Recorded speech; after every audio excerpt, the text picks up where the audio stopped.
Before us, three familiar witnesses, Dr. Yuri Cormier, Dr. David Perry, and Vice Admiral Retired Darren Hako.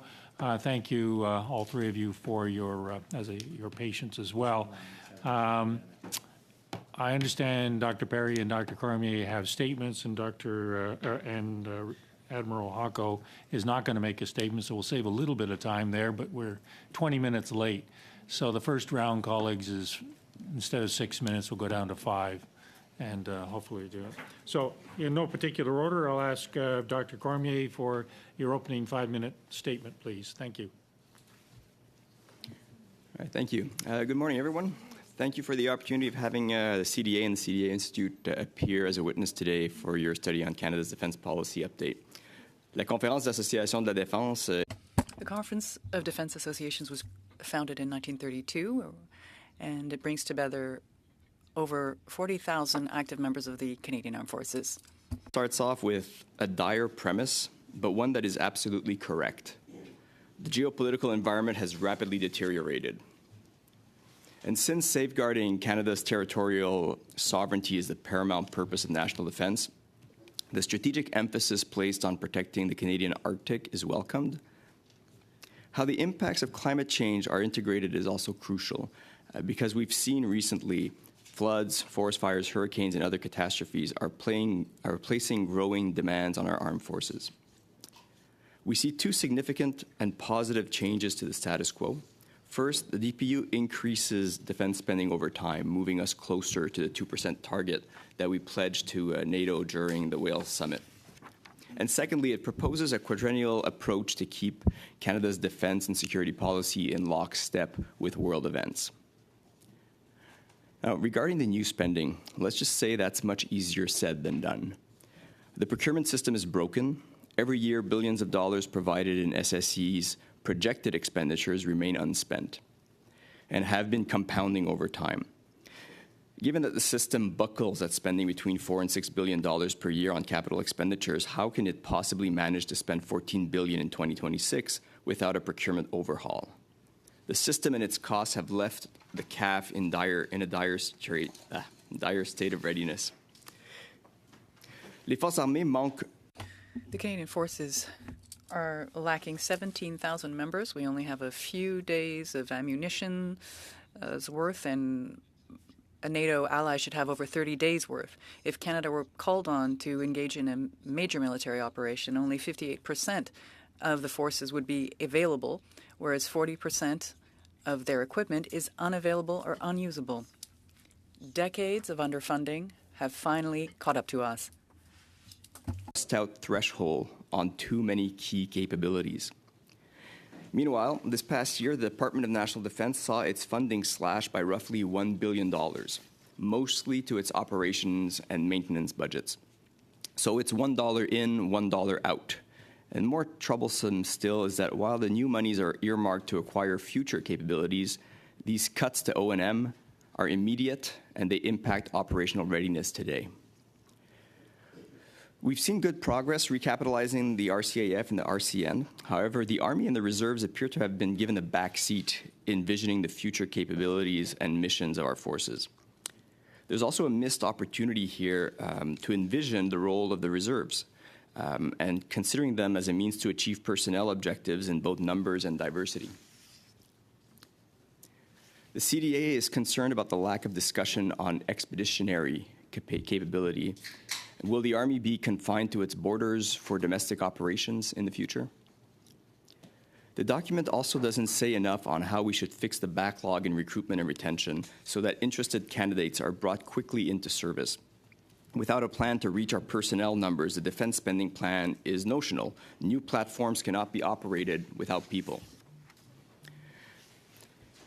Although mentioned as requirements, there appears to be no funding lines for submarines, replacement tanks, ground-based air defense, replacement labs, long-range strike missiles for the RCN and the RCAF, future artillery and all-terrain vehicles for the North, or a fast replenishment of ammunition stocks in the context of the war in Ukraine. Many of these could be streamlined by treating them as national security exemptions and bought off the shelf as proven and readily available systems.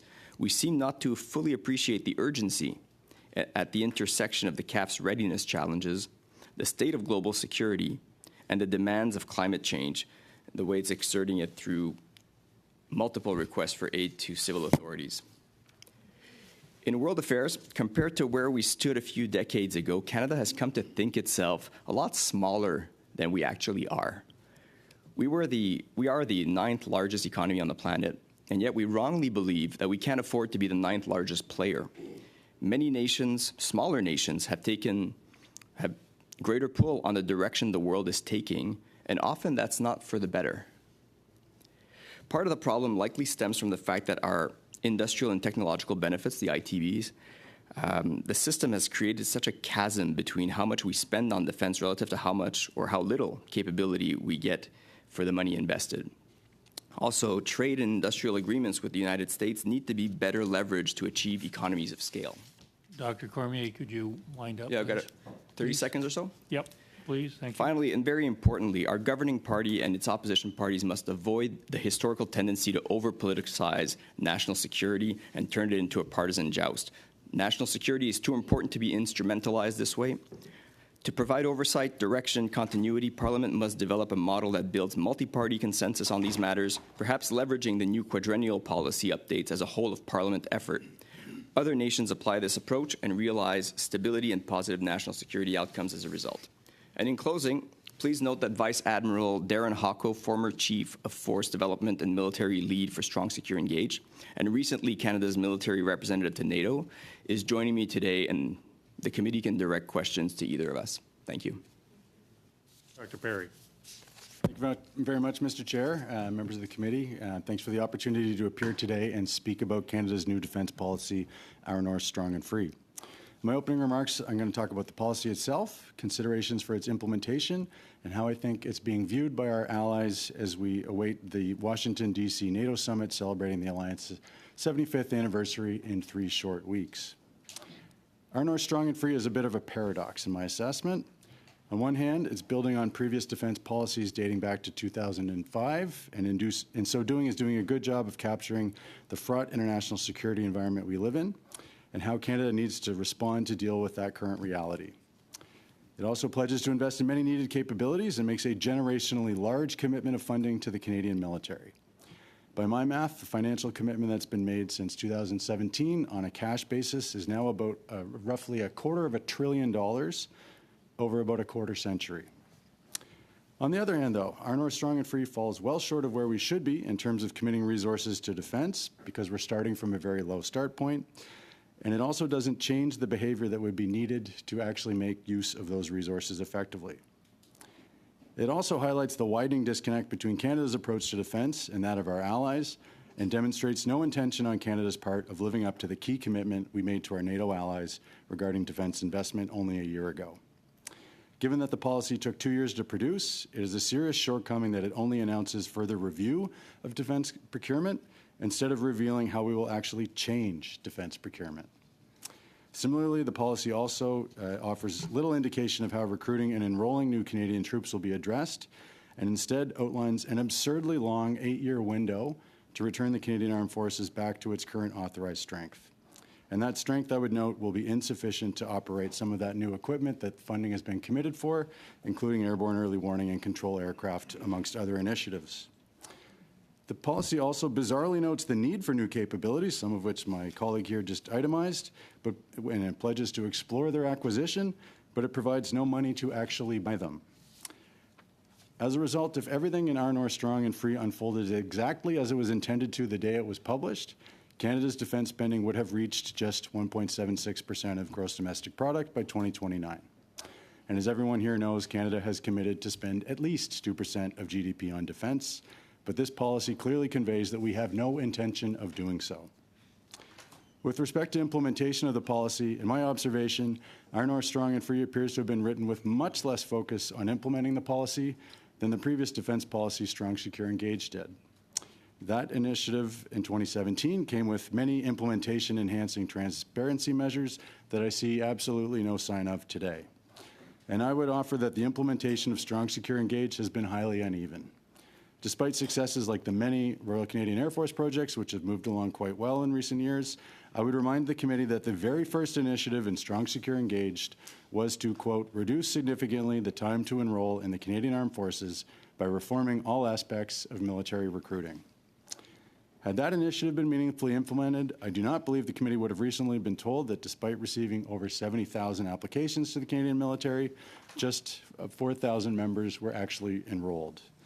Fixing this unacceptable situation, and many fewer than the 8 years allotted, must be the top priority for defense, and until it is addressed swiftly, the implementation of the rest of Our North, Strong and Free will suffer. Now, finally, let me comment on how Our North, Strong and Free is likely being viewed by our allies in the context of the forthcoming NATO summit in Washington. I acknowledge that Canada has and is making important operational contributions to NATO, including in our north, across the Atlantic Ocean, and in Latvia. But this alone is very clearly insufficient now, and we are increasingly out of line with our allies and our own commitments. Canada heads into the Washington summit as the only ally not meeting either of the 2 NATO investment pledges, since we spend neither 2% of GDP on defense, nor do 20% of our defense expenditures go towards equipment purchases and related research and development. Our North, Strong and Free indicates that we will meet the equipment target next year, but I'd offer that Strong, Secure, Engaged indicated we were going to hit that investment target too, and we haven't. Further, as I mentioned, reaching 1.76% of GDP would require both every dollar earmarked in Our North, Strong and Free to be spent as intended, and the economic projections the policy was based on to hold. As I mentioned above, I see serious shortcomings in the policy's implementation, so actually spending to that level I think is problematic. Further, just since Our North Strong and Free was published, the OECD economic projections used in that calculation have already been revised upwards for the next 2 years, which means that the share of our GDP spent on defense will drop. And I'll note that the calculations underpinning the policy assume that by 2029, the Canadian economy is hundreds of billions of dollars smaller than the federal budget just published predicts it will be, which will again result in a smaller share of GDP going towards defense. As a result, as of today, we are already falling short of the spending as a share of GDP outlined in the policy. Dr. Perry, we will can fall you short wind up, please? of 1.76% of GDP by 2029, unless more money is committed to defense and the conditions are created to actually spend that money. So not only are we heading into the Washington summit with no intention of or plan to spend 2% of GDP on defense, as we told our allies we would, we are also falling short already of the spending mark we said we would reach just 2 months ago. Thank you. And I understand, Admiral Hocko, you won't be making a statement, but you will participate in the question and answer. With that, I'm correct. That's a correct assumption, I hope. Okay, good. Thank you. Mr. Bazan, 5 minutes. Thank you, Mr. Chair, and I want to thank our witnesses for attending. Mr. Cormier, you talked about making sure that policies are moving in lockstep. Do you believe that the Canadian foreign policy informed the defense policy update? Do we have a foreign policy? Yeah, when's the last time that happened? I feel as though Darren would probably be better equipped to handle that question, actually. You want to jump in? Yeah, sure. What I would just offer is that when we did the exercise in 2017, there was that cyclical engagement and then a quality assurance against existing policy and intentions towards the latter portion of the policy development period and after it had been presented to Cabinet in broad terms and before it was actually published. So we had that kind of coherence.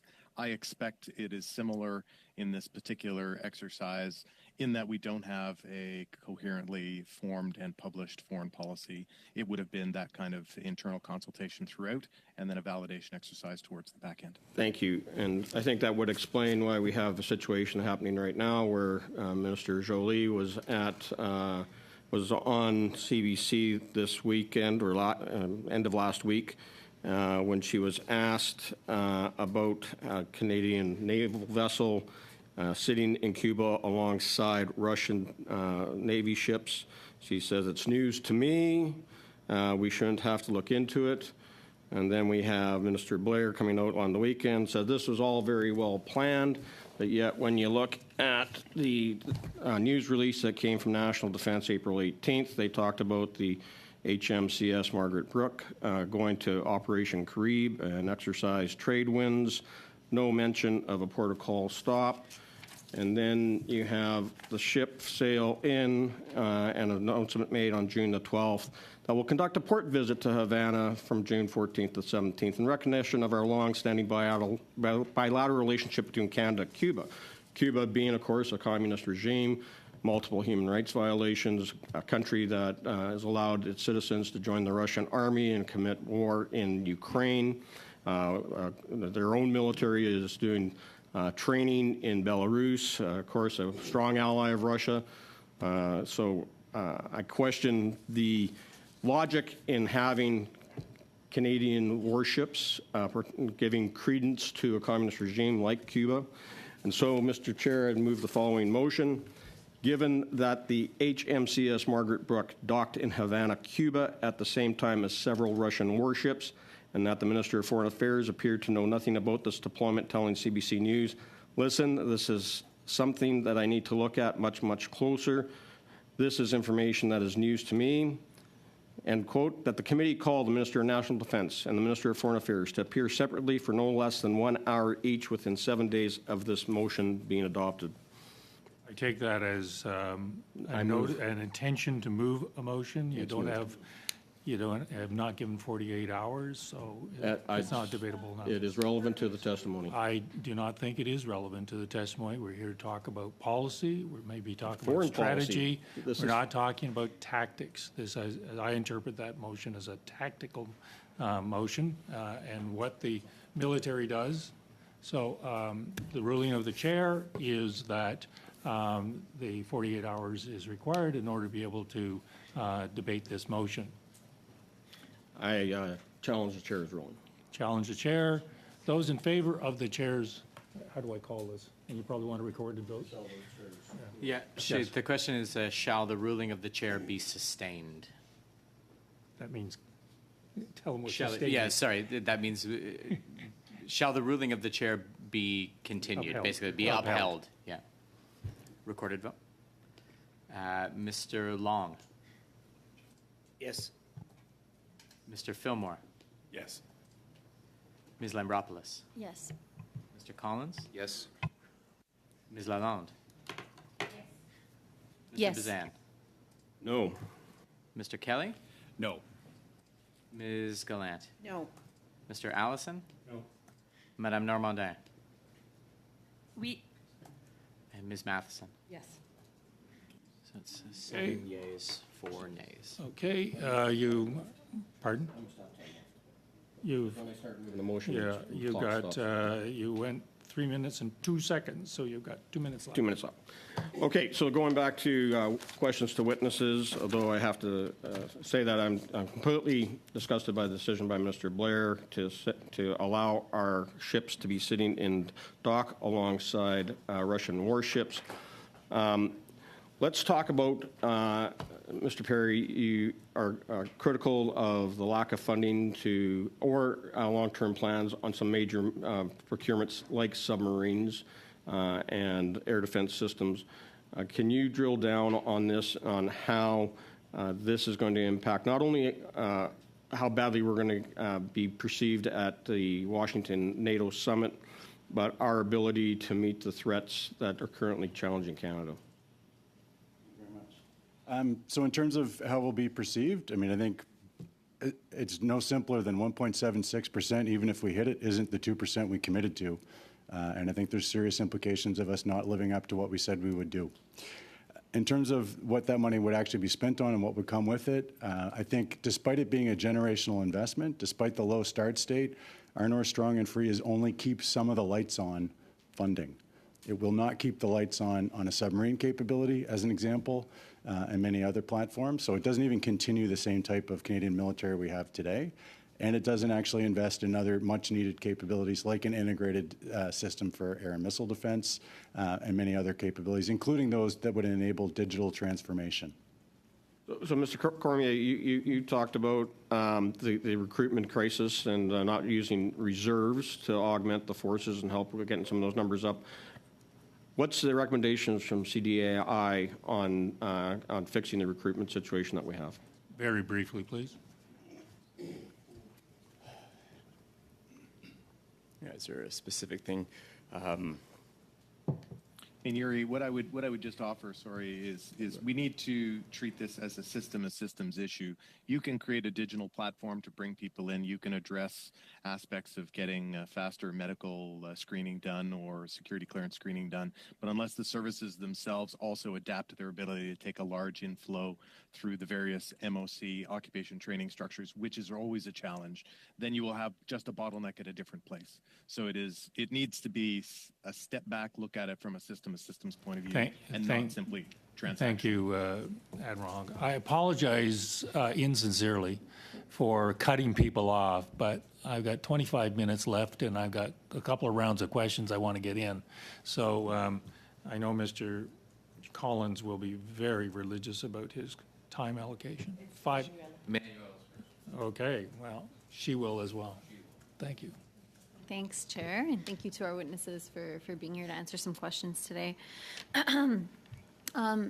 You both spoke a little bit about this. I think, Mr. Perry, you made a specific mention to how our allies might see this defense policy update, and I'm wondering if you can, speak a little bit more to that. What parts of it are appreciated, which ones are less, and what is the expectation of our allies at this point?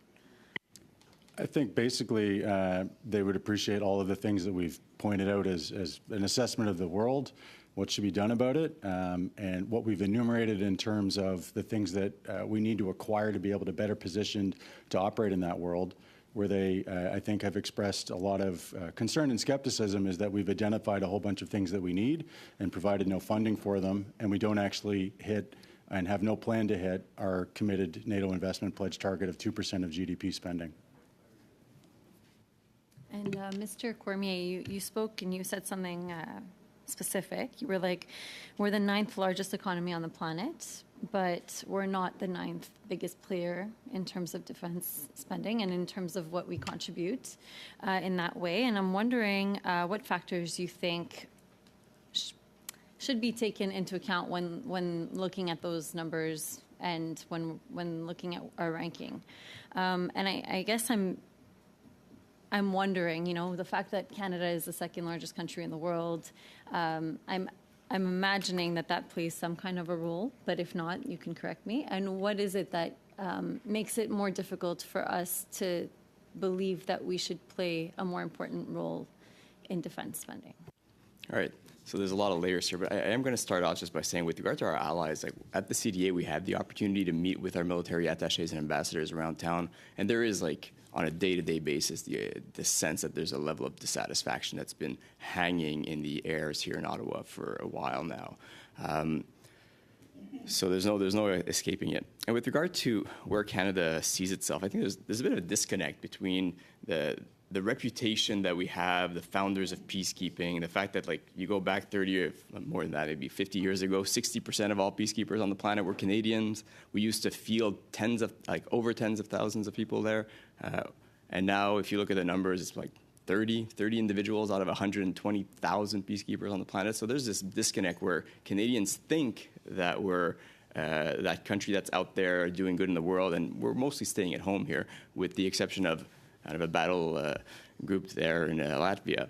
But so there's more to be done here. And then with regard to whether it's the submarines or just like the fact that we have the largest very large landmass and the largest coastline, where's the equipment to actually create that surveillance and that capacity? So I think there's a lot of questions that are not being asked here. Do you think that it might be more difficult to prioritize because of these factors that maybe other countries don't necessarily have to take into account? Well, I think that the policy actually does a pretty good job of setting certain priorities and speaking to them.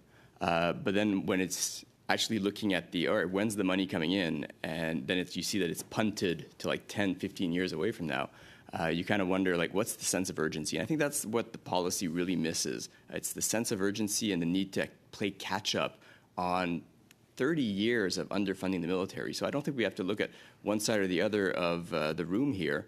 There's been a systemic failure to keep the Canadian Armed Forces up to par with our needs and the requirements and what we're supposed to do for our allies.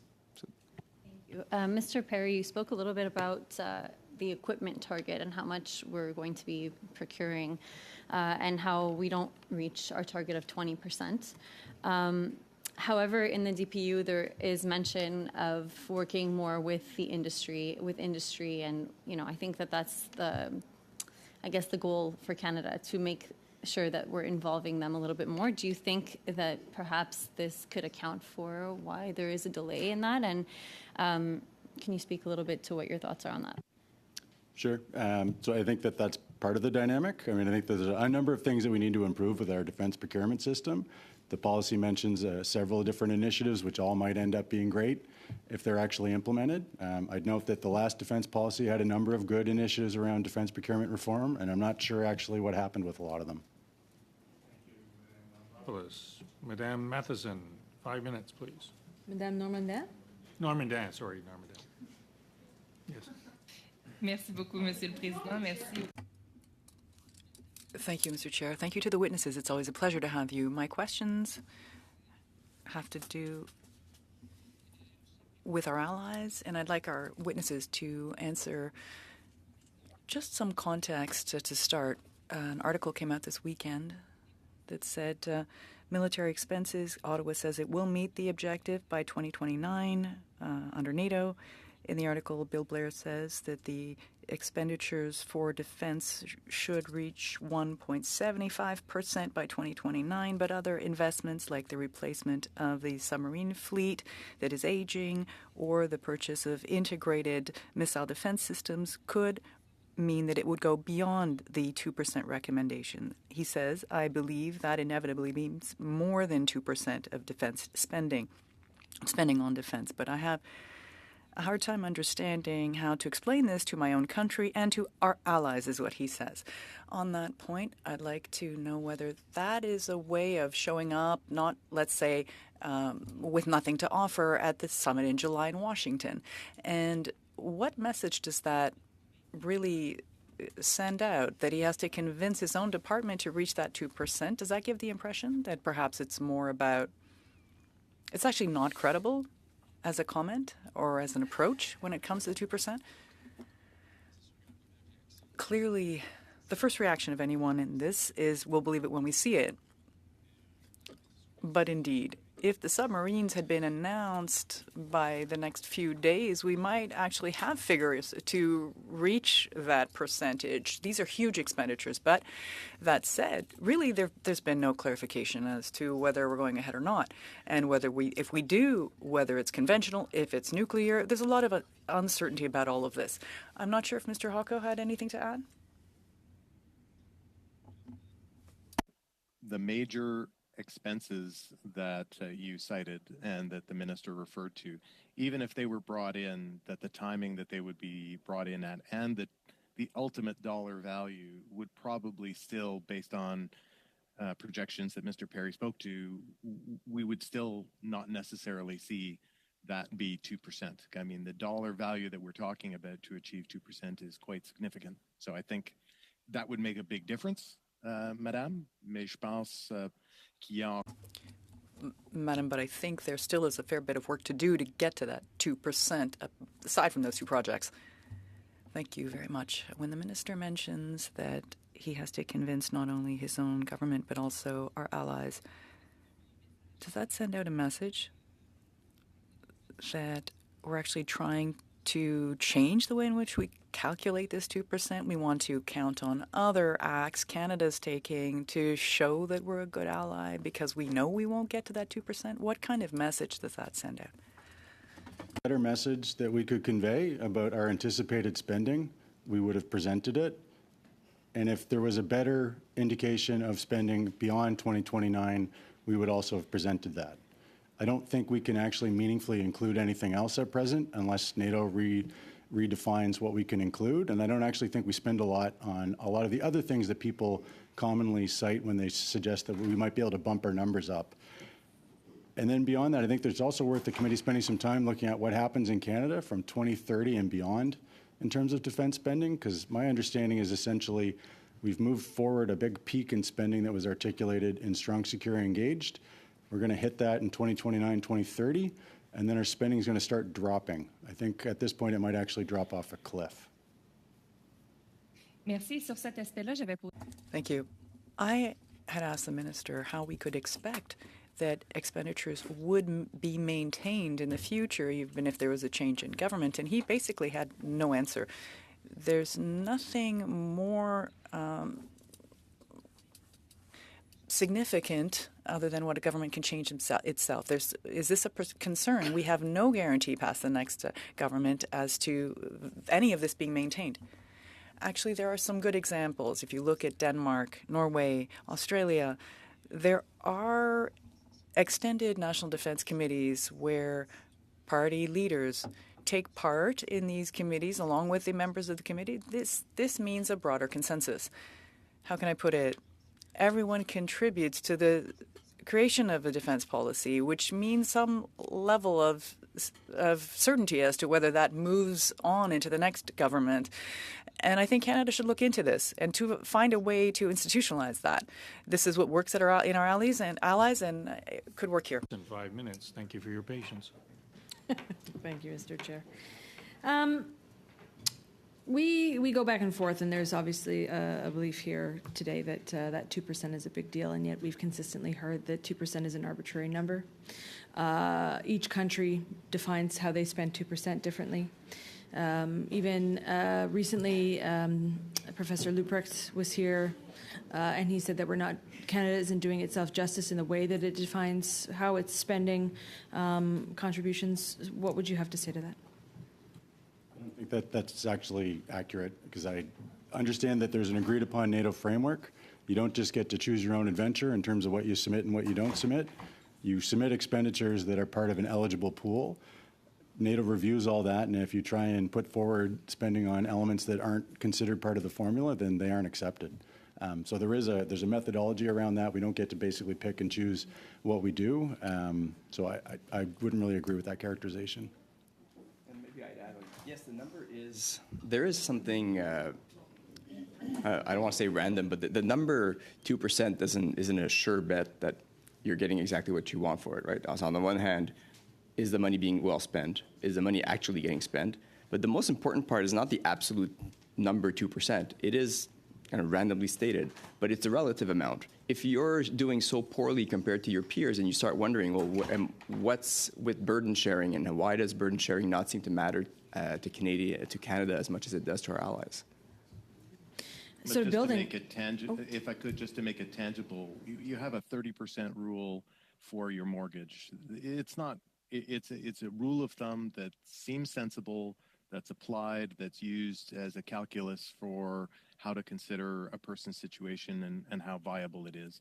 And there's a similarity to this rule of thumb approach that everyone has agreed, and that's very important that everyone has agreed. In terms of that flexibility or burden sharing, I certainly am concerned, and Mr. Cormier, you spoke about peacekeepers within the DPU. It's not mentioned once. There is that Canadian understanding that we are the founders of what peacekeeping is in the world, and Canada had thousands of peacekeepers contributing in the 90s. Now we're not even meeting the targets that we have set, which are very, very low. We've made promises in the world, and we are not keeping them. From your organization's perspective, do you think that the federal government needs to be transparent with its own people on that backtracking? Is this just a different way that we're going, or is there a change that's needed in terms of that vision that Canadians have for peacekeeping in the world? It depends where you put your energies, right? If you put peacekeepers in a position where maybe you don't necessarily want them to be at in combat or some of the most dangerous areas, and that's fair. If Canada wants to be honest with people about what role it wants its peacekeepers to take on, sure, but maybe there are places in terms of training and capacity building with those nations that are providing a lot of peacekeepers that we could be doing a lot more. So there is a missed opportunity to envision it, but there's also, like you say, maybe a bit of a lack of transparency in how Canadians still think of ourselves in a certain way that's not reality. I would just offer that we're simply not spending enough to keep doing everything that we'd previously committed to. One thing I would commend in the new policy that at least articulated some choices. I think, unfortunately, a lack of any kind of meaningful commitment on peacekeeping is one of those choices, and we're simply not resourcing enough to do that, absent making a decision not to do something else. Can you speak to the fact that there's been dates set, or at least timelines or expectations set on that national security review? If that's important, how it's important, when we need to start in terms of getting to it? To be fair, it's actually really difficult to do. I mean, the Americans pull it off every 4 years, and that's, I guess, the model that we're kind of trying to establish here. But with minority governments, which has become the norm in Canada rather than the exception, it is a bit more of a challenge. So again, multi-party consensus and working together is going to be really important in order to keep that 4-year purpose. But I think it's one of our favorite parts of the policy. Like at the CDA, we're really happy with the idea that every 4 years, Canada will take a moment to reflect on these things. And it takes a year or two sometimes to get to the place where you can publish a policy update. So that means that if you're doing it every 4 years, you're practically doing it all the time, which is exactly where Canada's thinking needs to evolve to. Like we tend to put this off. And I mean, the DPU is a good example. It's 2 years late, but arguably it could be very well 4-6 years late relative. Like if we had been doing it this way, we wouldn't have waited for 7 years between two. Thank you, Ms. Madison. Colleagues, we've got 25 minutes worth of questions to squeeze into 8. So this is going to be a 2-minute round. Mr. Kelly. Thank you. I guess to any of our witnesses, this DPU speaks of exploring different options. That's the theme throughout. It name ticks a few things that are known capabilities we need, submarines and many others, yet without actual specific declarations of what the intent is. Is this even a policy update at all? I mean, to say that you explore options, that's only a change in the government's policy if the previous policy was to not consider options. Maybe your comments on the lack of specificity around actual policy changes or updates. So I think that noting that things are needed but not actually providing any money to acquire them is a significant problem. I mean, the policy does make a number of actual commitments of funding, enhanced maintenance, more spending on infrastructure, and some investments in some new capabilities. But as I said, I think it's highly problematic to say we need these things but provide $0 to actually acquire them. Okay, thanks. Mr. Cormier. There's some elements that are like some of the most urgent elements too, like on housing. That's the one that really struck out. Like when I saw the housing numbers, and we hear of people who are living in campers on outside certain bases, or have people have a hard time kind of bringing their families or leaving the forces because it's too hard on the families because of housing. And you see the numbers, and year one, there's practically zero new investment. Year two, $1 million or two. Like you can build how many houses with $1 million? So that is one of the huge shortcomings here. Okay, and so let's talk about the expeditionary capability. Is there anything in this? Is this DPU going to enhance Canada's expeditionary capabilities? You mentioned that, Mr. Cormier, so go ahead. I'll start briefly. It doesn't say enough about expeditionary capacity and what the Army can do. But to be fair, there's a lot of investments here that can have multiple use, so you could actually leverage them towards expedition as well. Dave? I'd say yes, but very unclear for the Army. Yeah, that's the only thing I would just double click on. And first off, if the government doesn't have every answer on every question, then it's hard for them to actually, they want to say it, so they'll put, we're going to explore that. And if they don't have every single answer, they're not going to be able to provide that, because we would reasonably expect that. But to close, there are a pretty wide range of things that are being considered in the policy as funded and to be explored. Thank you. So I think Sorry. No worries. I really enjoy cutting off admirals. Mr. Collins, 2 minutes. Thanks, Mr. Chair.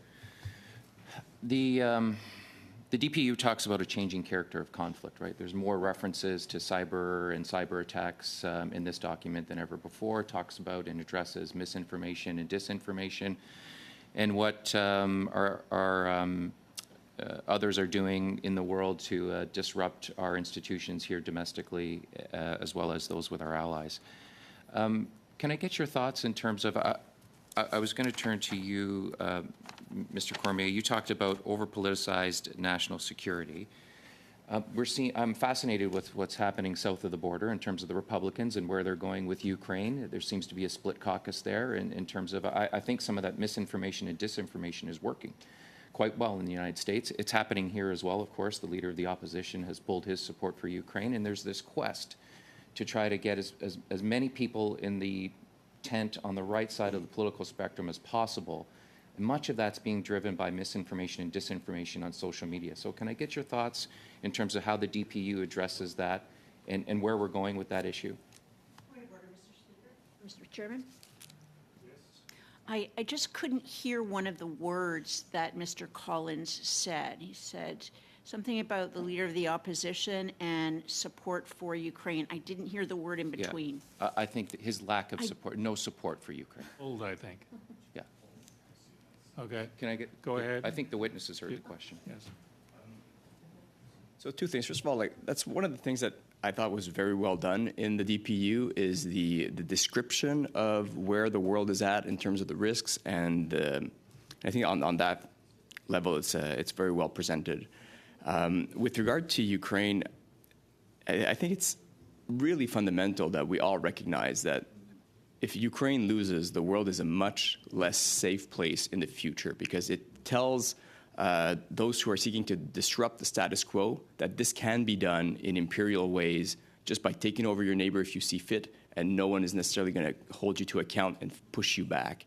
And I think that what happened with the first war in Iraq against when they tried to invade Kuwait, there was a sense of the world will not tolerate annexation in this way. And even though the Americans went into Iraq years later, there was never a sense that Iraq would become an American state. It was not a war of annexation. Once you start allowing that to happen, it gives other states a lot of ideas. I don't think we want to live in that world. And I think Canada has probably the most to lose as a medium-sized player in a world that doesn't have rules. Thank you, sir. The only brief observation I would make is there's a nexus between a national defense review and a national security review. And so when we discuss issues of information, misinformation, coercion, and the like, that's where there's an interplay between those two processes. Thank you. Ms. Normandin, 1 minute. Merci. Thank you very much.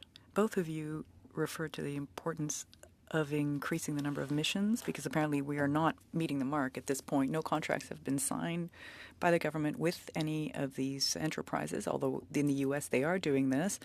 They've signed a contract to increase production. Are we not actually having a problem at the local level by doing so? My translation's not working, but I think I caught the gist of that. I think we have been far too slow to actually put in place real mechanisms to leverage Canadian domestic production for a whole number of things, including ammunition. We've been spending a long time talking about that, and we need to get contracts in place. And we need to achieve that in the long term, a defense industrial policy that makes sense, that has long-term projections required, and it's something you cannot surge. You cannot surge defense industrial capacity. It has to be planned for and paid for in an enduring way. Thank you, Ms. Normandy, and Ms. Mattson, 1 minute. You talked about this multi-party, nonpartisan sort of commitment moving forward, and yet you're also stressing the 2%. Is it concerning to both of you that none of the party leaders in any of in this group or future have ever committed to 2%? Yes. And is it? You also said that the world will not accept annexation. And yet that we see that that's not true currently in the Middle East. Can you explain your commentary in relation to that?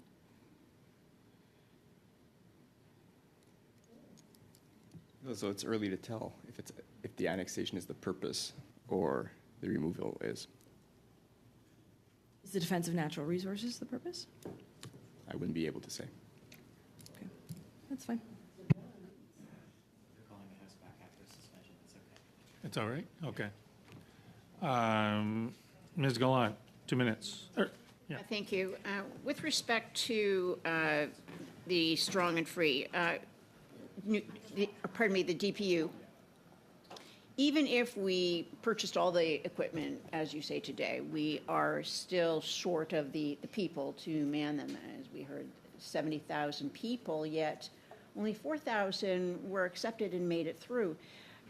Have you done any studies that would suggest, or done any studies at all, about the relationship between the implementation of DEI in our military and the resulting recruitment numbers? I haven't personally done research in this area. My colleague Charlotte has, but I would offer that the recruiting seems to be working quite well. We're getting tens of thousands of Canadians and permanent residents interested in employing and joining the military. We just can't get them in and employed. Okay. With respect to the OECD and our GDP increasing, making the contribution to NATO as a percentage thereof even less, where do you see that we could get the most wise and effective spending completed were we to actually decide and get serious about security in this nation and allocate the money?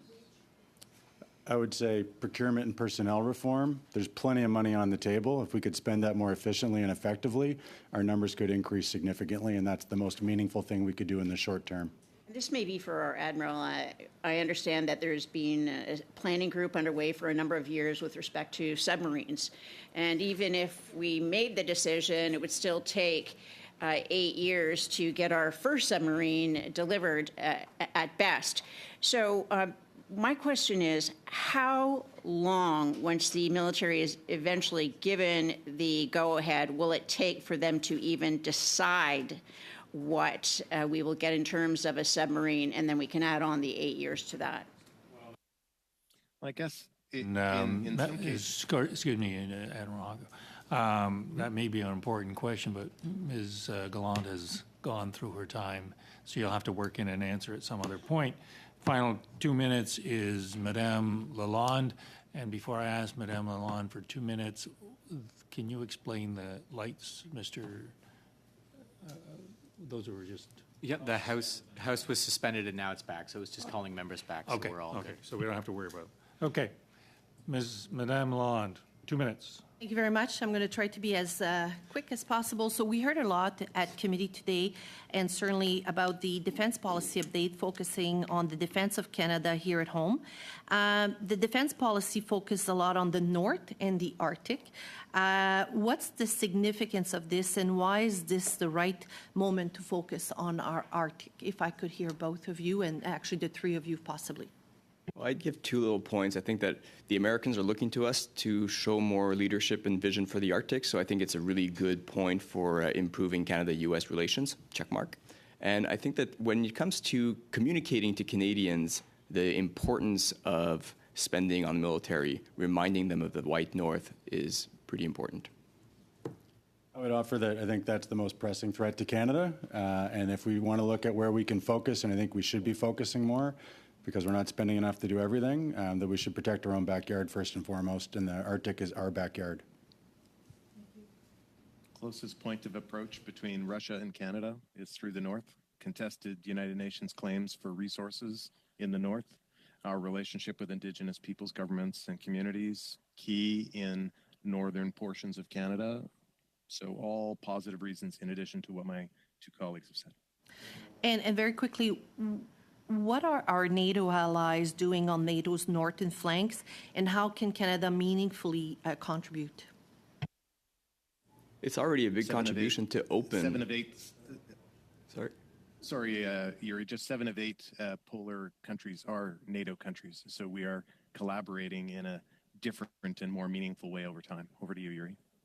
Yeah, I was going to say that there's a bit of a transition, and it's a nice thing to hear from the Canadian government that there's a willingness to engage NATO in the north. We used to be much more protective of our north and not wanting to kind of share responsibilities with NATO. Presenting this as the northern and western flank of NATO is an important step in the right direction for cooperation. We're out of time, but because I'm such a nice fellow, Mr. Perry. I would say at present we can do very little since we have almost no modern military capability we can send to our north. Hopefully we get some soon. Thank you, all colleagues and witnesses alike. I apologize for cutting you off at the beginning and cutting you off at the end. It's pretty frustrating given these realities that we have to deal with. So on behalf of the committee, I just want to thank you. With that, we'll suspend for a minute or two and re-empanel and hopefully get somewhere through our second hour. So thank you again. Meeting suspended.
This meeting is now resumed, and we have two familiar witnesses with the committee, Dr. Sharon and Dr. Boutillier.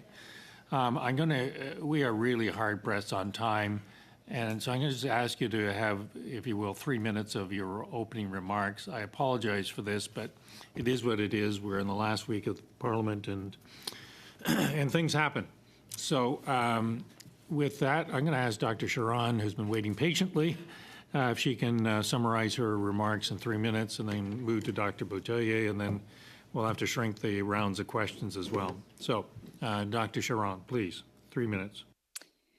Thank you for the opportunity to present to the committee. I would like to focus my remarks on Joint Task Force North, the Rangers, and if time permits, clarification regarding multi-purpose projects, given the Arctic-focused Our North Strong and Free, or ONSF. While I disagree with the idea that Canadian sovereignty is at risk, I do agree that defense and security in the Arctic needs to be assessed and a whole-of-government approach needs to be taken.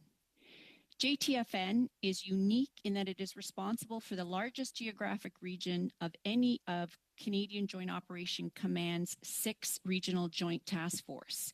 Yet contrary to the others, it is only a force employer, which means that any sizable military activity conducted in the north requires troops and equipment to be force generated from the south.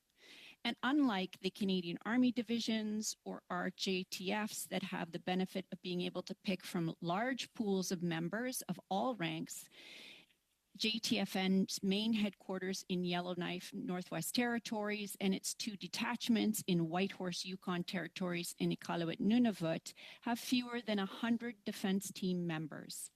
These locations are considered isolated posts, which makes recruitment challenging. Northern premiers have all identified the need for careers and opportunities for Northerners. All files for Northern applicants for the CAF should be prioritized. Public affairs capacity is critical to the Arctic. JTFN should be a team of 4. However, as of last week, it has only 1 photographer. Therefore, images without proper aligned messaging will not adequately articulate the Government of Canada's intentions. JTFN is also a low priority for staffing with critical gaps across the headquarters. It is approximately 35% of its middle managers, junior officers, and senior NCOs are vacant, and this is a 15% more than the national average. And consider that they are trying to coordinate Nanook's year-round activities, engagements with other government departments, with our allies, with Indigenous governments, and designated individuals. If the Government of Canada could do one thing that would benefit the entire government, resourcing to accelerate security clearances might be that one thing. Turning to the Rangers, they are vital to the Arctic. That they are not combat capable does not take away from their incredible contribution. They are the eyes and the ears in the Arctic, but they need to be resourced with additional administrative personnel in their Yellowknife headquarters. Red tape to reimburse Rangers for claims against the Crown is still overly bureaucratic. And finally, I strongly urge the government to consider and articulate clearly what multi-purpose and dual use means for Canadians in an Arctic context. For example, the announcement of the Northern Operational Support Hubs, or NOSH, are very unclear as to purpose and function, and we're not sure what ends they will serve. It has not been the subject of a systematic assessment to identify the capacities that will contribute to operational support in the North. The CAF is not mandated to address the housing, medical services, and other vital deficits in the Arctic, but more personnel in the Arctic will put a greater strain on communities. I think now is the time for the Minister of Defense, the Minister for Northern Affairs, Transport, and other Arctic responsibilities to work in an integrated fashion to optimize the effects of public expenditure. Thank you. Thank you, Dr. Sharon. Dr. Boutillier, 3 minutes, please. Oh, Dr. Boutillier, we're not hearing you, unfortunately. Thank you, Mr. Chair. I hope you can hear me now. And let me commend you and your colleagues for this exercise. It's vitally important. I had a number of points, but let me, in fact, jettison most of them and make just a few in the 2 minutes that are left to me. I would suggest, without risk of being exceedingly blunt and rude, that we have become, sadly, a nation of sleepwalkers. When it comes to defense, we're naive, we're complacent, and we're entitled. And it's a state of affairs which is compounded by the abject failure of successive Canadian governments to provide real leadership on the issue of defense. We need some clear-eyed visions as to where the nation is going and a genuine sense of urgency. And in fact, that was one of the messages, I think, that emerged from the earlier part of your deliberations this morning. Time after time, there is no sense of urgency. Secondly, we are at war, and we should be acting and planning accordingly.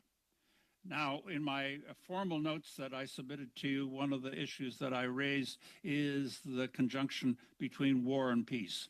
And I would suggest, as outlined in the DPU, to some degree, what we have is a situation of unannounced conflict, and we should be acting accordingly as a nation. The DPU, to me, is a profound embarrassment. It's a hastily contrived Liberal Party electoral document full of truths, half-truths, and promises which, frankly, will probably never be fulfilled. It is a profoundly unsatisfactory statement. Arctic defense, and I deeply appreciate the professionalism and knowledge of Professor Charon, Arctic defense is, in my estimation, a national fantasy. It's convenient, it's logical in terms of our sovereignty, but it's a fallback position, and it's one to which, in point of fact, we provide lamentably few resources. We're in a race against time. If you are not ready, we'll lose. And I draw your attention to the huge array of inquiries that have been made, the commentaries on the state of Canadian defense. This is a true national crisis. And it's not sufficient simply to collect information and debate. We need genuine action. It will take a decade to begin to turn this situation around. Thank you, Mr. Chair. Thank you, Dr. Boutet. Again, bells are going to start at 12:33.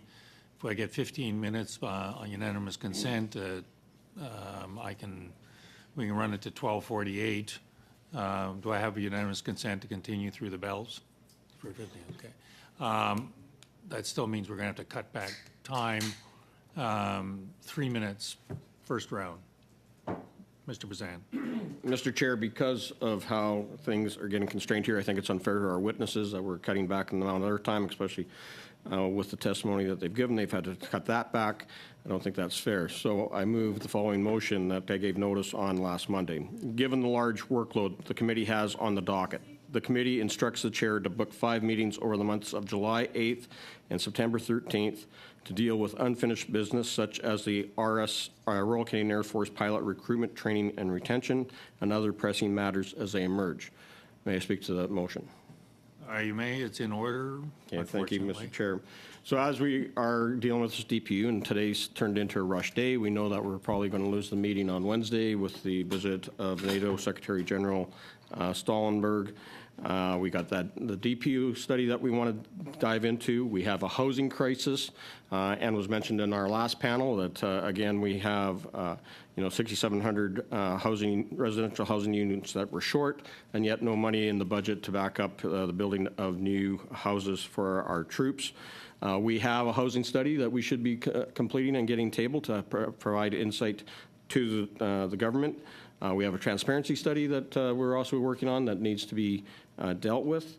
We have stories of our troops that are living unhoused and are rough. We have stories of our military families that are having to go to food banks. And through all this, we have this huge recruitment crisis that's just also, and I have another motion that I tabled last week that we'll deal with at another time, but on the pilot shortage that we are facing, especially with our fighter pilots not having enough to even fly the old aircraft we got, never mind the F-35s that are going to be coming on stream. So Mr. Chair, I don't think we need a lot of debate on this. I ask colleagues here to support this, to take time out of their summer to come back to Ottawa and allow us to put together policy that's going to help our Canadian Armed Forces put together policy that is going to provide better resources to those brave women and men who serve in the Canadian Armed Forces. And I think that the way we can do that is by having a few more meetings. 5 meetings out of our summer, I don't think is a big ask. I would ask colleagues to support this. Ms. Lalonde. I won't debate. I'm just going to say it's very interesting that this particular member is wasting time twice throughout this past 2 hours, so I would just call the vote. No more debate. Those in favor of the motion? Opposed? Motion's defeated. Mr. Bazan, you have 3 minutes. 3 minutes. 2.5. Okay. Thank you, and I want to thank both our witnesses, and I apologize that you're not going to get the amount of time that you deserve to put your concerns on, and we could have had more meetings to actually dive in deeper in what you're saying. I'm going to start with Dr. Battalier. You were unequivocal, and you pulled no punches in your criticism of this defense policy update. You're also quite well known for your advocacy for a strong Royal Canadian Navy. Can you talk to the fact that all the DPU talks about is exploring the importance of replacing our Victoria-class submarines and what Canada should be doing right now to get the underwater capabilities we need to defend our coastlines and to work with our allies? Well, thank you very much, Mr. Bazan. I certainly appreciate your question. The DPU does refer in a brief passage of half a dozen lines to some specific requirements with respect to underwater sensors and so forth in the Arctic and elsewhere on the Canadian coastline. That's one issue where the DPU is uncharacteristically specific. With respect to submarines, this is a national tragedy. Submarines are the coin of the realm, and we should be moving with enormous rapidity and commitment to address this issue. What we have to think about, without risk of getting into a long dissertation on submarines, is the colossal distances that separate us from the areas where we're likely to be operational. From Victoria to the Western Arctic is 4,500 miles, the same distance as from Victoria to Tokyo. The talk about conventional submarines, I think, is in many ways misplaced. We should, in fact, be going down the nuclear route. I realize the long legacy of nuclear submarines in the Canadian experience, but if you wish to proceed undetected, at speed, and to have the endurance to perform in the Arctic or elsewhere, this is the sort of submarine we need, and we should be buying it. We will have to buy it in collaboration with Americans and the Brits in the way that the Australians have done. So this is a matter of enormous urgency. A Navy without this capacity in this day and age, when there are over 200 submarines operational in the Indo-Pacific, is a Navy that is in fact operating with only half of the force it should be should have available. Dr. Boutellier, I think it's Mr. Collins, is it? Yes. 3 minutes, please. Yep, thanks, Mr. Chair. Dr. Schron, you caught my attention immediately with your opening statement when you said that you didn't believe that Canadian sovereignty is at risk. Can you did I hear you correctly, number one, and can you expand upon that? Yeah, we're talking about de jure sovereignty. I mean, nobody is arguing that the Arctic is not Canadian. Even if we have Russian bombers that are in the Canadian Air Defense Identification Zone, that's still international airspace. That is not losing our sovereignty. And I think the problem with using a term like sovereignty means that we aren't talking about discussions of how do we detect threats, how do we defeat threats, how do we make sure that the whole of government is integrating their efforts. So it's the fact that sovereignty can be used by anybody to be sort of a short form for, I have a concern I can't articulate, but let me use sovereignty, rather than talking about the issues that need to be addressed. Okay, let me follow that question up with, why do you believe now is the time then, even though it may not be in your mind related to sovereignty, why is it now the time to invest in the Arctic? Well, I've been arguing for a decade that we need to invest. I do a lot of research on NORAD, and the NORAD modernization and continental defense projects are going to be essential. We are in an era of deterrence by denial, which means we need to be able to get a common operating picture that can be shared securely with all of the necessary partners to understand what is happening. And that's not going to happen if the NORAD modernization projects, the satellites, the land-based, the sea-based sensors are not in place, connected, protected, and that we start to consider that the defense of North America is a wider contribution to NATO in general. Thanks. You talked about the great strains that will come to communities in the north as it relates to investing $15.6 billion specifically in infrastructure to make that happen, right? We think about all of the roads that need to go in, the housing that needs to be constructed in order to have a greater presence in the north. And all of those investments need to happen in consultation, as you highlighted, with our partners and other stakeholders, including First Nations, our provincial and territorial partners. Can you talk about, in your mind, how that happens and the importance of having those conversations ahead of those investments? Well, when it comes to the Indigenous governments, especially the Inuit, we're talking about rights holders. And so they absolutely have to be at the table. It's nothing about them without them. And this is where Joint Task Force North is so essential. They are the connectors for the Government of Canada to Indigenous governments, to other government departments. And with the increased tempo of activity that's happening in the Arctic, they need more resources to be able to make those connections so that consultations are significant, not ad hoc and after the fact. Thank you, Mr. Collins. Madame Normandin, 3 minutes, please. Merci beaucoup. Thank you very much. My questions are for Mr. de Boutier. In the previous panel, we heard that after 2029, this is the interpreter speaking. I am sorry to interrupt you. Is there a translation available? There should be. Dr. Boutillier, this is the clerk speaking to you. If you go to the bottom of your Zoom screen, there should be a globe that you can choose for interpretation. And if you choose English, it will give you the interpretation there. Thank you so very much, Andrew.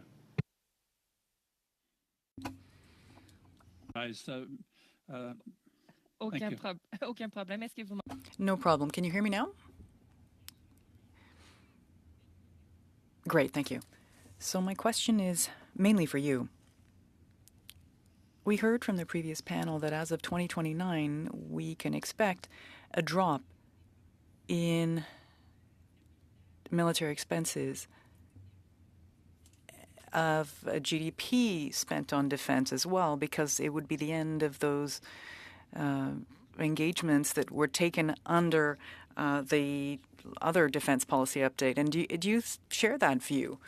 And what does that mean in terms of our long-term expectations that we did commit to certain things with our NATO partners? Thank you very much for that question. I apologize for not replying to you en français. To begin with, we have a lamentable inclination to freeload on our structural or institutional arrangements, particularly with the United States. And that, I would suggest, is a strategy which is rapidly becoming endangered. The Americans have significant challenges of their own in order to meet the defense demands of a global power. Secondly, I would suggest that all the evidence suggests that what we're looking at is a declining level of vitality in terms of the Canadian economy. Thirdly, at the very moment that we might begin to turn the corner, and there are some who would suggest that the decline in the armed forces is so profound that it is incapable of being reversed. There are some who would suggest that at the very moment that we begin to make real inroads in the deficits that successive governments have left us, we will in fact find ourselves without sufficient revenue to continue in the way that we had before. If you look, for example, at standards of living, we've fallen from 5th to 33rd globally. This is all a warning sign of our lack of competitiveness moving forward. So national defense is in real trouble, but it will be in even greater trouble if we don't move with enormous rapidity and urgency now. Thank you. You have only about 15 seconds left. Quickly, there have been cutbacks in maintenance to the tune of $1 billion. Is this something that we can really afford? And can we maintain these kinds of cutbacks? No, we cannot maintain these. We're in a state of complete delusion and self-congratulation about our performance. When you look at the onset of the conflict in the Ukraine, we had more than 80 tanks, but in point of fact, probably less than 20 of them were actually available for service. And the same is true across a whole array of equipment in the Canadian forces. A lack of spares, a lack of personnel. We're going to have, unfortunately, Dr. Bouteille, we're going to have to leave Madame Normandy's questions there. Ms. Madison, 3 minutes. Thank you very much, Mr. Chair. Professor Sharon, when you appeared at our Arctic security study, we spoke about the balance of confronting hostile states and yet still maintaining those diplomatic international agreements, relations. We spoke about calling out Russia's illegal invasion of Ukraine while sanctioning them and then holding them within institutions like the Arctic Council. And we talked about that collaboration and those challenges. Last week, Minister Joly spoke about our approach to the Arctic. She spoke about the challenges of how those hostilities are making a change. Could you speak to how that's changed since we heard from you about on that study and how those changes have impacted things like the Arctic Council and our ability to continue in terms of that international space and that security space? Well, in the case of the Arctic Council, the working groups have decided that they will proceed, but it will be online. One of the major concerns, of course, is that Russia is the largest Arctic territory, and we're seriously concerned that we do not have access to their data that speaks to how much methane is being released from permafrost that is melting, which is going to change the world's weather and climate change values. It's essential that we still work with scientists, work through diplomatic channels to make sure that we get that information. And this does not excuse their atrocious behavior, but we don't want to cut off our nose to spite our face. There are areas in which we absolutely must work with Russia. Again, that is not to say that we accept their egregious behavior, but at some point, we're going to have to find a way that we are going to be able to get this sorts of information because it's going to damage us. Okay. We often, we're also completing and in the middle, I guess, of a study in terms of space defense. And similar to the Arctic, we're seeing that that commercialization, like the Arctic and space, and I certainly have concerns of that, given given the observations in terms of that diplomatic operation necessity and the fact that we are potentially cutting our nose off to spite our face. What do you suggest in terms of spaces we talk about, Russia, China, Iran, those really complicated situations? Yeah, no, it is, and this is why having a global affairs is so Sorry, important. Dr. Sharon, unfortunately you've been left 13 seconds to respond to that complicated situation. I'm going to, I think I'm going to be a little arbitrary here. We have to rise at 12:50. My thought would be a 1-minute round for each party and call it a day. So is that acceptable or otherwise? It would be Mr. Allison, 1 minute. All right, I think, thank you, Mr. Chair. I'm not sure. To Dr. Beaulieu, a question for you. You talked about a bit of a fantasy that we could ever hit some of these targets. when it comes to our defense of our Arctic, just very quickly in the 45 seconds you have, what should we be prioritizing right now? Give us 2 or 3 things to start to do this rebuild. Personnel and equipment. Those are the 2 things that you've got to move forward with lightning speed. We are 10 years behind the curve because of dithering, delay, and this is what we have to do. Only with those can we even begin to contemplate having a real presence in the Arctic. Okay. Thank you, Mr. Allison. Ms. Lambropoulos, 1 minute. Thank you, Chair, and I'd like to thank our witnesses. Ms. Sharon, this question is for you. You spoke about the Rangers and the need to invest more in administrative personnel in order to help them, I guess, increase their capacity and their capabilities. And I'm wondering if you could speak a little bit more to the importance of that. It's not the first time we hear that in this committee. Yeah, well, they are the eyes and ears in the Arctic. I'll note that any incursion that has happened in the Arctic, it has been the locals who have noted it, including submarines, and brought it to the attention of Government of Canada. So what we want them to be is out on the land, being those eyes and ears, and not trying to struggle with PDF versions, with wonky internet, and filling out complicated forms again and again and again, and then waiting for months for reimbursement, because in most cases they use their own equipment. And so you can imagine if a snowmobile, for example, is damaged, that doesn't mean that the rangers can't use it. That means also that the ranger themselves can't use it, their family can't use it, the community can't use it. So we really need to have northern appropriate responses to dealing with these administrative burdens. Thank you, Ms. Lambropoulos. 1 minute, Madame Normandine. Merci, Monsieur Boutier. Thank you, Mr. Boutier. It took several years for the new defense policy update to come in. It's saying that there's going to be a consideration, the exploration of a potential purchase of major equipment like submarines. Would it have been better not to say anything than to sound not credible in this way? I'm terribly sorry. Your translation didn't come through at all. I apologize. Okay, do you want to? Apparently, the translation didn't come through at all. You're still on the English translation, Dr. Yes, Boutier? yes. I am a D. Okay, let's go at that again. Je peux réessayer. I can try again. Mr. Leboutier.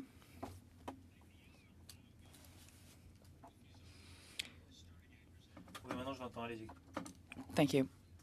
So it took 2 years to have a new defense policy update or security update that refers to the potential of exploring the purchase of major equipment like submarines. Wouldn't it have been better to just say nothing to that effect rather than to seem non-credible in terms of these purchases?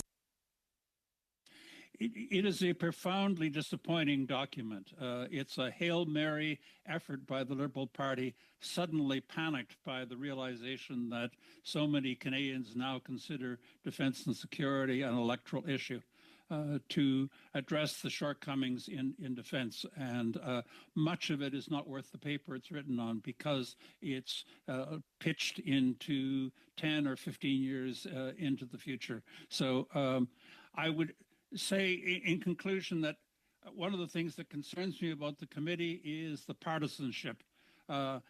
Use the Australian model, which is bipartisan. You've got to move ahead as an entire nation. And in terms of the DPU, it would have been far better to have thought the thing through rather than to have rushed it out as part of the whole electoral process, because it's deeply unsatisfactory. Thank you, Ms. Normandine. Ms. Matheson, final minute. Mr. Boutier, in June 2022, you wrote that Canada is a nation adrift in the Indo-Pacific, and that needs to change. So the government came out with the IPS, but it seems to it has changed. In fact, since then, the government recognized foreign interference from Modi's government, but the DPU also brought smaller focus on the Pacific region. So looking back on that in terms of the last maybe 2 years, how do you think Canada should have approached the region differently? we're talking about the Indo-Pacific region. When I wrote a critique of that, I suggested that it was aspirational and ambitious, but 40 years late. In fact, we have come to the Indo-Pacific after the action has largely taken place. If we're having challenges meeting our responsibilities in NATO, we are in no position to fulfill our responsibilities in the Indo-Pacific, much to my deep regret. And we should be in a position to do so if we find ourselves, in fact, drawn in the future into supporting, for example, American operations in the region. We have a huge deficit to make up simply reputationally in the region, let alone in terms of our capacity.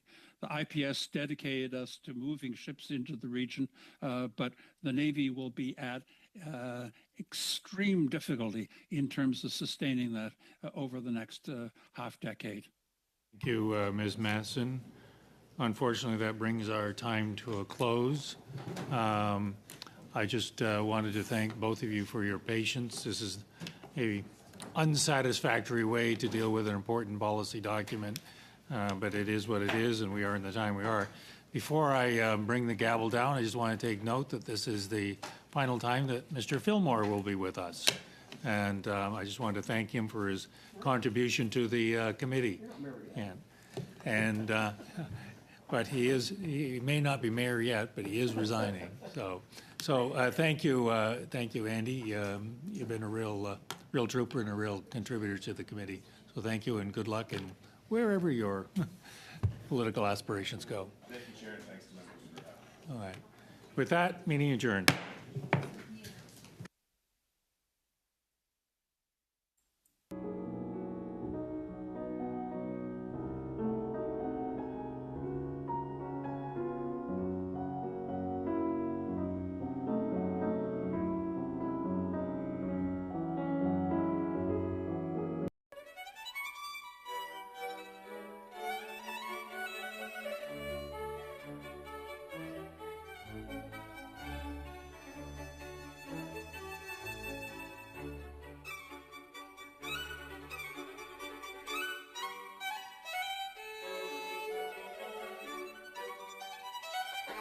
Thank you.